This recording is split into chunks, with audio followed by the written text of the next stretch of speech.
Mesdames et messieurs, bonjour. Voici les titres de l'actualité. La SNCF rassure ses voyageurs, aucune grève ne viendra perturber le trafic pendant le mois de décembre. Cependant, n'oubliez pas que 85% des horaires vont changer. Alors que le monde touristique est de plus en plus ébranlé par les diverses crises économiques, le groupe TUI Travel annonce, lui, des résultats très positifs pour l'année 2010-2011 et aucune dette. Par ailleurs, TUI fait également l'objet de poursuites par le groupe Thomas Cook qui estime que TUI a réalisé des publicités mensongères. Les entreprises low cost se dotent d'une association qui leur est propre. Cependant, toutes ne sont pas représentées. En effet, Ryanair n'a pas eu le droit de participer à cette nouvelle association. Madame, Monsieur, bonjour. Bienvenue dans l'édition de votre journal. Nous vous en parlions hier. Un syndicat des conducteurs de la SNCF menaçait de faire grève durant tous les week-ends de décembre. Rassurez-vous, ce préavis a été levé. La direction du groupe français a annoncé que tous les trains prévus circuleront bien pendant les fêtes de fin d'année. La direction de la SNCF a réussi à éviter un conflit des conducteurs de train à l'issue d'une réunion lundi soir avec le syndicat qui s'est de son côté félicité d'avoir obtenu l'ouverture d'une concertation sur les spécificités des métiers de la conduite et l'ouverture de négociations sur les rémunérations.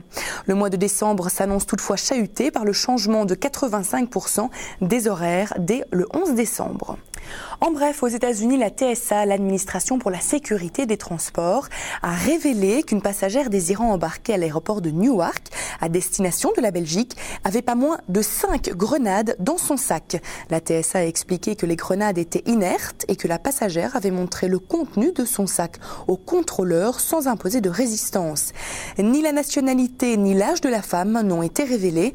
Les faits se sont déroulés samedi dernier et n'ont eu aucun impact sur les opérations aéroportuaires. Peter Long, le patron de TUI Travel, a présenté les résultats annuels de l'entreprise. Il a d'ailleurs livré quelques pistes qui ont expliqué le succès du groupe sur l'exercice 2010-2011, clos le 30 septembre dernier. Les résultats sont positifs, 360 millions de livres, soit 419 millions d'euros de bénéfices avant impôt, aucune dette et une trésorerie de plus de 4 millions de livres. Raison de ce succès, le groupe s'est équipé d'outils de vente en ligne pour faire baisser les coûts les coûts de distribution. Actuellement, plus de 40% de la production britannique est vendue en ligne. Mais la France reste le canard boiteux du groupe avec une année 2010-2011 beaucoup moins glorieuse, avec une perte d'exploitation de 61,6 millions d'euros. Des mesures pour réduire les coûts de TUI France vont être prises.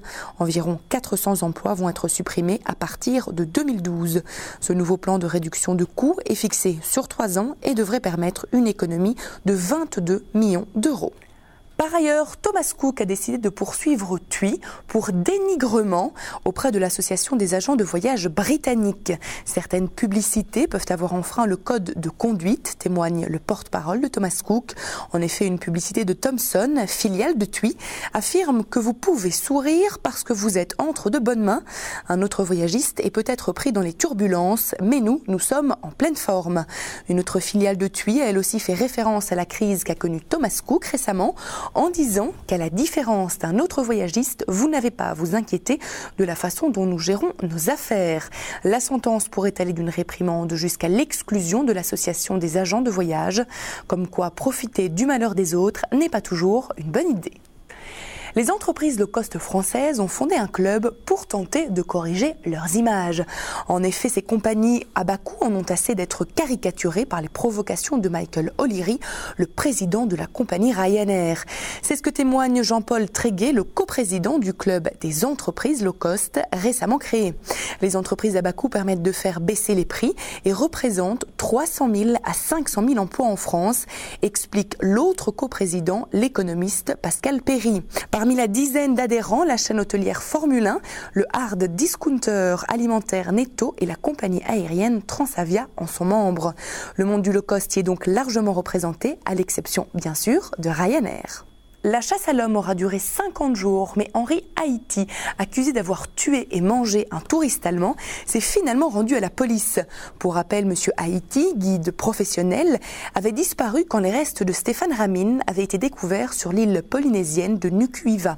Ce touriste allemand avait fait escale quelques jours auparavant avec sa copine dans le cadre de leur tour du monde. Le 9 octobre, M. Ramin est parti chasser en compagnie du guide. D'après la compagne de Stéphane Ramin, Heike Dorsch, Henri était revenu le soir même en expliquant que Stéphane avait besoin d'aide. Il s'était ensuite attaqué à elle, mais celle-ci était parvenue à s'enfuir et à alerter les secours. Les restes de Stéphane, qui a été tué, démembré et brûlé, avaient été retrouvés dans les bois. C'est le père de Henri Haïti qui a appelé la police, expliquant que son fils était chez lui et qu'il désirait se rendre. Et nous terminons ce journal avec la météo en Belgique. D'abord, pour ce mercredi, les températures seront douces, malgré un vent fort de 80 km/h venant du sud-ouest. Quelques gouttes de pluie sont attendues sur l'ensemble du pays. Du côté des températures, il fera 9 degrés en Flandre occidentale, 8 à Anvers, en Flandre orientale ainsi que dans la capitale, 7 degrés au Hainaut et à Namur et 6 au Luxembourg et enfin 4 à Liège. En France, le temps sera particulièrement gris sur l'ensemble du pays. La pluie tombera en abondance du nord vers le sud-ouest de l'Hexagone. Paris n'échappera pas non plus à quelques gouttes. Des éclaircies sont tout de même attendues dans le sud. Pour les températures, il fera 9 degrés à Metz, 11 à Paris et à Lyon, 13 à Nantes, 15 degrés à Bordeaux, 16 à Marseille et 18 degrés à Ajaccio. Ceci referme notre journal. Je vous remercie pour votre attention et pour votre fidélité. Je vous rappelle notre site internet sur lequel vous retrouvez toutes nos informations touristiques, mais également nos programmes. Il s'agit du www.libertytv.com/tv. À présent, je vous quitte sur de superbes images de Bora Bora. Belle évasion sur Liberty TV.